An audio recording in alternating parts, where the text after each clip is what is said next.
Hey tribe, and welcome to Bobo-Nesha Ancestral Tarots, where we clutch our pearls and keep it moving. Alright, so today we are going to be doing a reading on Moonbin. Now Moonbin, I had to look into this, but he's been calling my energy. I don't even know who he is. I don't know who he is, but I swear to you, the day that he passed away,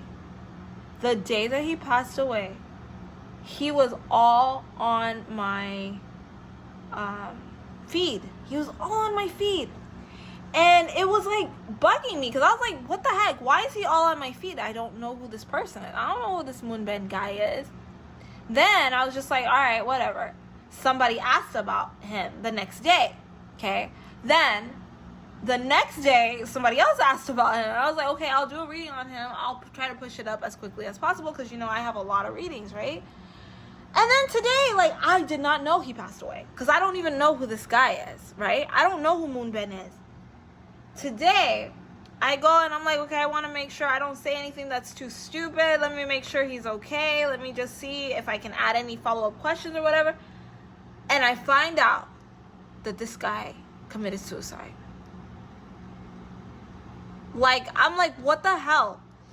And something inside of me was just like, there is something this man wants to say. So I don't mind doing these types of readings. I don't mind picking up the energy of the day. I don't mind it. I don't mind it at all. Hopefully you guys can handle it because I don't know what the hell is going to come out. But Moonbin's energy, let's see whatever he wants us to know. Okay. I feel like this really like weird feeling. I don't know. Okay, so what's Moonbin want us to know? What's the energy of Moonbin now as he's crossed over?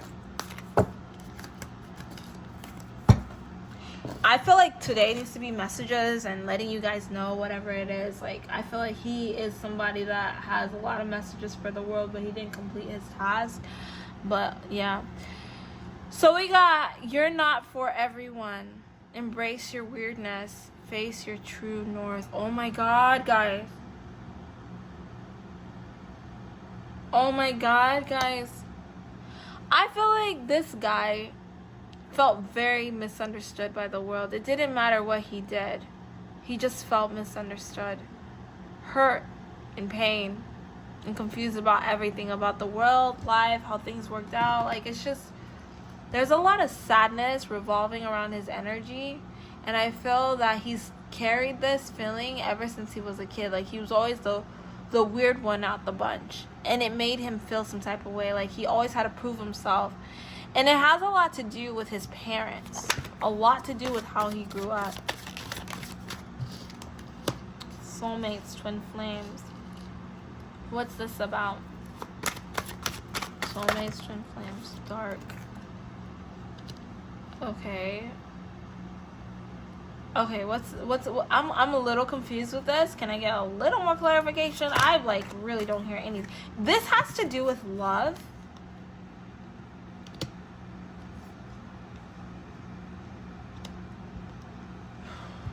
When it comes to love, someone made him feel some type of way. I really picked that up. Like, when it comes to love, karmic love made him reevaluate his life and have an awakening.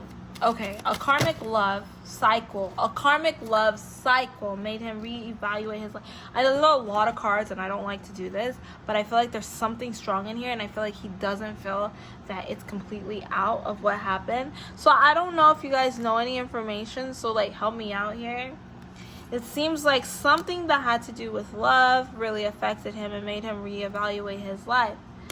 Oh my god. Oh, love for the world. He had so much love for the world, and he didn't feel like the world appreciated him for the love that he had. He felt as if every time he would look in the mirror, you see, every time he would look in the mirror, he couldn't really truly see the happiness that he deserved to see. Oh my god. Every night he really tried. Like, he really tried. He became successful. He would go and he would go back and just, you know, talk to his ancestors, talk to source energy and whatever. But something in his home life haunted him very much. There was a lot of people that wished evil on this man. They didn't want him to truly be successful, and it really caught up to him later. He really did try, though. Like, people, specifically family, that's why I keep picking up on that love very strongly. Family specifically, just his family could not see the good in this man. Like, he tried, and no matter how much he tried, people still couldn't see his greatness, and it hurt him. And he felt like he had, and this is so crazy, this is like the messages that I'm feeling, like he had no other choice. And I did look into this. He was sick. Okay, this isn't me talking, this is what I looked into. He was sick. That's what they say, right? And what I'm picking up is with his sickness and with his family and with these people that he thought were supposed to be there for his life, they basically told him, now look at you. You're never going to get anywhere. Nobody cares about you. Like, this is the kind of energy that I'm really picking up, what I'm hearing from him.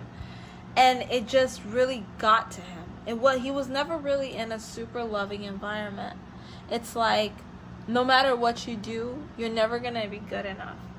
And it affected him and it hurt him, because if my family thinks I'm never going to be good enough, it doesn't matter what you guys think. Oh, this is so sad. It doesn't matter what you guys think.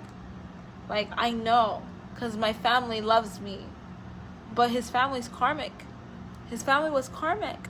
That's really sad. And so they hurt him. They hurt him very bad. And I'm not saying I'm blaming it on them, but in the spiritual aspect, yeah, it was his family spiritually. They spiritually killed this man's innocence, his soul, his ability to want to keep living. You know, and he didn't want to leave his family because he felt like his family needed him, they appreciated him, and they would be there for him. But I felt like his family was his karmic. Okay, what other messages does he have for us? That is really sad. Oh my God, G-Dragon, or not G-Dragon, Moonbin, I'm sorry about that. Yeah, everything. And I really feel like he really wants you guys to know, like, he's like, you know, I'm gonna expose you guys. It was people in his inner circle that made him sacrifice. Like, he was his own sacrifice. One day he's good, next day he feels like he just can't handle it. You know, this is like true stuff. This happens in the spiritual world. We are living a spiritual life. Like, we're humans living a spiritual experience. And once you take that part out, then, you know, I mean, you have to be human and you have to remember the spirit. You know, people, if you don't have protection, people will get jealous. People will want stuff from you. People can put spells in place so that you harm yourself. I know it seems like a joke. It seems crazy. But when you've seen it, it's a different creepy level of life. Okay? You don't gotta believe in God. But believe that people, like, if you can manifest, that's spell work. Your words. People put spells on each other every single day. And you don't even realize that. When you study for a test and you believe you're going to pass that test because you studied enough, you feel reassured in yourself, that's spell work. We do spell work every single day. Okay?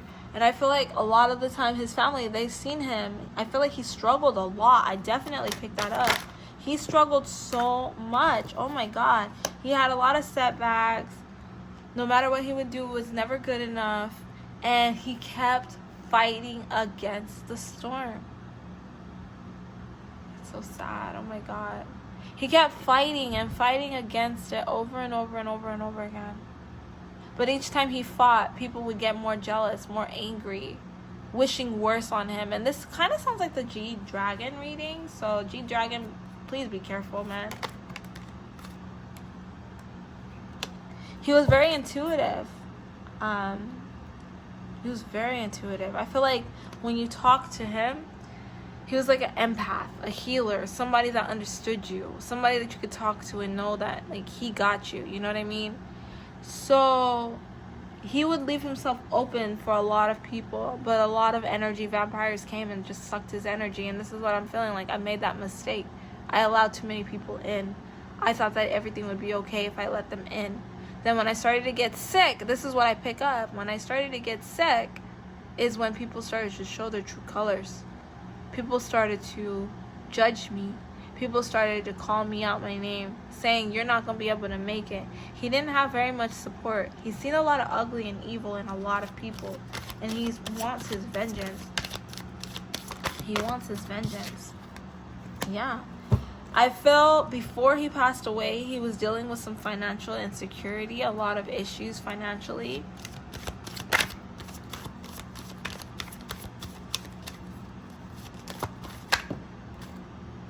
He was dealing with a lot of bad luck. Damn, this is really sad. He was dealing with a lot. It wasn't just his sickness. His love life wasn't working out. Like, people put things in place. If you guys really understood where I'm coming from this, you would understand. People put things in place to take every single little thing away from this man until he couldn't handle it no more, and he had the option to either be a loser or to die. So he took himself out. And that's not blaming it on other people, because there are spirits out there that come and make people commit suicide.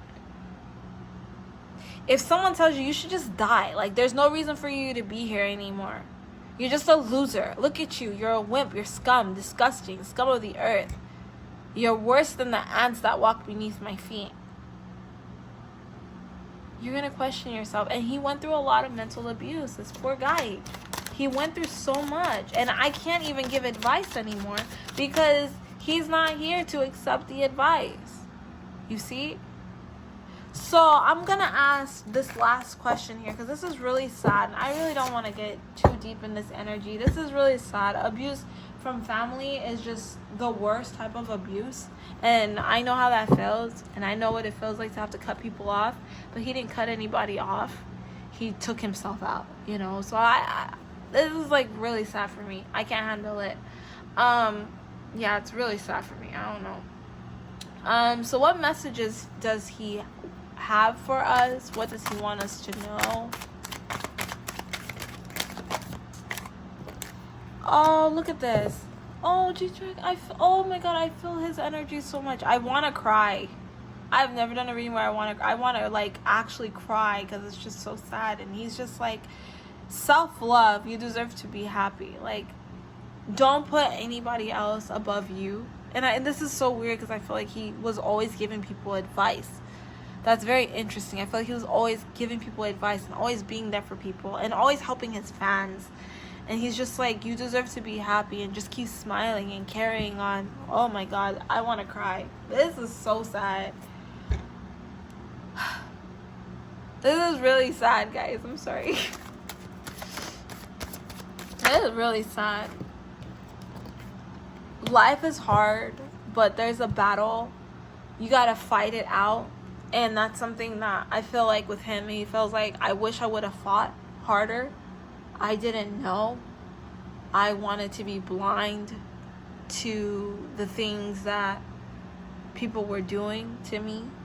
I knew that they didn't treat me right, but I turned my face and allowed them to continue to do it until I couldn't handle it anymore. But now that I'm here on this side, I see. Like, I see, you know? And the thing I want you guys to know, I'm a channeler, okay? I'm an energy healer. I'm a psychic. I can do tarot. I've said this multiple times that when I do tarot, I do it more for you guys because the messages will come to me regardless. I don't need the cards. But yeah, that's the energy that I'm really challenging. I'm really getting from him, and it's just like, he just wants you guys to know that you deserve to be happy, because I really feel like the people that followed him suffered from a lot of anxiety, stress, and sadness. And he wants you to know, don't give up. Don't give up. Please don't give up. Anything else? Oh my god. Oh, it makes me want to cry so bad. This guy, he's like, the journey is long, hard, and painful, but just fight. And it's so crazy. Ugh. There's a song called Hero, and I forgot what it is. forgot. It's a song called Hero. Too tired to think about me or anybody else. And that's like, ugh, am I okay?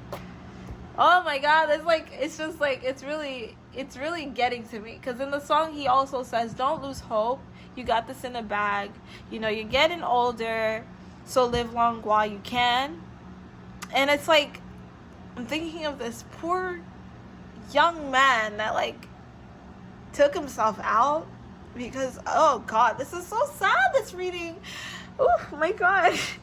But like, this poor young man that took himself out because so many people wished evil on him, and no matter how much he tried to make sure everybody else was okay, no one wanted to make sure he was okay.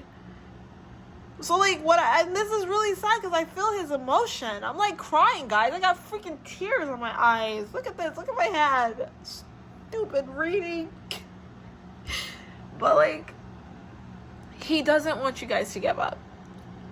He feels like he messed up. He messed up by taking himself out. But he'll be back. He'll be back.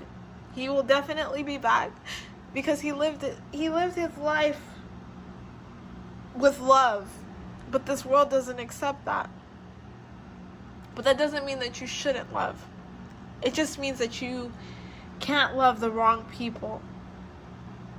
Damn. Whew, this reading, gosh. I gotta get out of this reading. This is like, wow. A very touching reading, guys. Wow. Oh my god. It was so sad. It really got me. I'm gonna be crying after I stop this reading. But anyways, thank you guys for stopping by Bobo-Nesha Ancestral Tarot. Don't forget to like, share, and subscribe, and to love those who deserve to be loved, but to pay attention to those who don't have your true intentions, because they are wishing evil on you. Pay attention, because right now the veil on our eyes is thin. So when your gut tells you to not deal with somebody, listen. Please listen. Okay? Don't forget to like, share, and subscribe, guys. I'll catch you guys on our Friday 1 question reading for Kylie and Jordan Woods. Wow. Oh my god. Bye.